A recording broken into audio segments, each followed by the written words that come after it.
नाही काय तुम्हाला त्रास आहे का? समजा पवार कुटुंब आले एकत्र तर काय त्यांचा कुटुंबाचा भाग आहे, काय प्रॉब्लेम आहे? मला तर काहीच म्हणजे अडचण नाही. पवार ते एकच होते ना. आजही ते सर्वजण पवार कुटुंब म्हणून एकत्र आहे, कुटुंब म्हणून एकत्र आहेत, राजकारण म्हणून वेगळे आहेत, कुटुंबाच्या कुठल्याही सार्वजनिक कार्यक्रमाला एकत्र आहेत. आता अजितदादा सारखा काम करणारा माणूस महाराष्ट्रात आता उपमुख्यमंत्री झालेत. आदरणीय आमच्या ताई दिल्लीमध्ये, बघा तुम्हाला सांगतो म्हणजे अभिमानानं सांगतो, दिल्लीमध्ये काम करण्यासाठी सुप्रियाताई सारखा हातखंडा असणारा कुणीच दुसरा माणूस नाही महाराष्ट्रातला, असं महाराष्ट्रात म्हणतोय, मला देशातलं माहित नाही. महाराष्ट्रातून विरोधी पक्ष तर असं आहेत आम्ही असं आम्हाला कधीही वाटत नाही.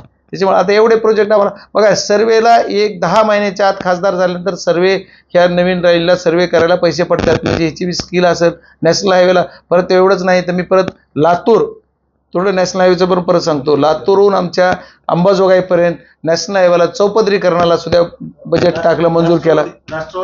100% काही अडचण नाही मला काहीही नाही. आपल्याला राष्ट्रवादी एकत्र आली तर सर्वात तुम्हाला आम्हाला होईल, सर्वांना होईल. मला काय त्याच्याबद्दल काही म्हणजे तुम्ही ट्रेस देऊन कुठल्या अँगलनं जरी विचारलं तरी मला काय तो त्यांचा निर्णय ना. मी त्याच्यावर दुःख आनंद ही काय आम्ही बघा, आपण सर्वांना म्हणजे आदरणीय पवार साहेबाला मानतोच, ताईला मानतो, दादांना बी कधी मी काय असं बोललेलं नाही. त्यांचे फॅमिली मॅटर आहे. त्यांनी जर एकत्र झाले तर आम्हाला काही दुःख व्हायचं कारण नाही किंवा आम्हाला त्याच्यात काहीही नाही. जी निर्णय असेल तो आमचा निर्णय आदरणीय पवार साहेब आणि ताई घेतात, त्यांच्या निर्णयासोबत आम्ही आहोत.